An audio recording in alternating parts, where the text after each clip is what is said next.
Hi friends, welcome to VGM Diaries. இன்னைக்கு நம்ம வீடியோல ரொம்ப டேஸ்டியான பாவ் பாஜி எப்படி செய்யறதுங்கறத பார்க்கலாம். இது செய்யறதுக்காக ஒரு panல கொஞ்சம் பட்டர் சூடு பண்ணிக்கோங்க. பட்டர் நல்லா உருகுனதும் ரெண்டு பெரிய வெங்காயம் நல்லா சின்னதா கட் பண்ணி சேர்த்துக்கோங்க.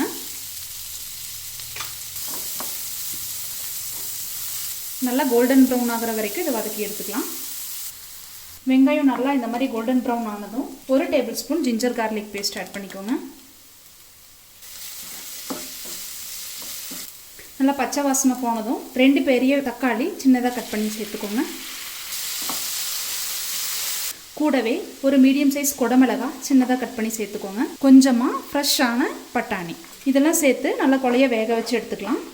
இதில் கொஞ்சமாக உப்பு சேர்த்து நல்லா வேக வச்சு எடுத்துக்கலாம். ஒரு டைம் நல்லா கலந்துட்டு மூடி போட்டு நல்லா வேக வச்சுருங்க.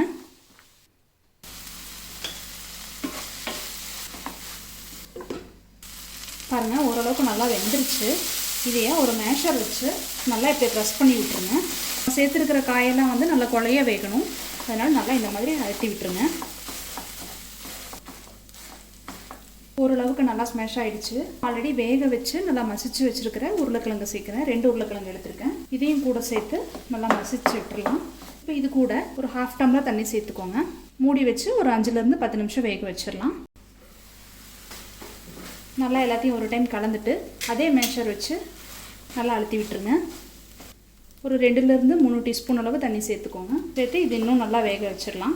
இப்போ இதுக்கு தேவையான மசாலாவெல்லாம் ஆட் பண்ணிடலாம். 1/2 டீஸ்பூன் மஞ்சள் தூள், 1/2 டீஸ்பூன் மிளகாய் தூள், 1 டீஸ்பூன் பாவ் பாஜி மசாலா, 1 டீஸ்பூன் கசூரி மேத்தி இதெல்லாம் ஆட் பண்ணிவிட்டு இதை வந்து நல்லா மிக்ஸ் பண்ணி விட்டுருங்க.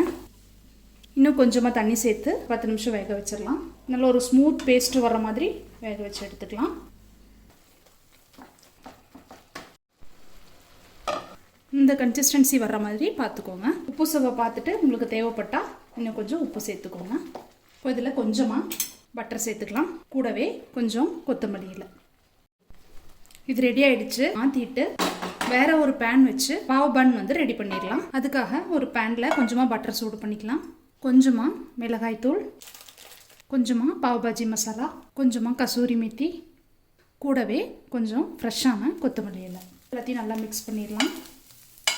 இதை வந்து கொஞ்சம் நல்லா ஸ்ப்ரெட் பண்ணிவிட்டு பாவ் பண்ணை இந்த மாதிரி கட் பண்ணி இதை வந்து டோஸ்ட் பண்ணி எடுத்துடலாம்.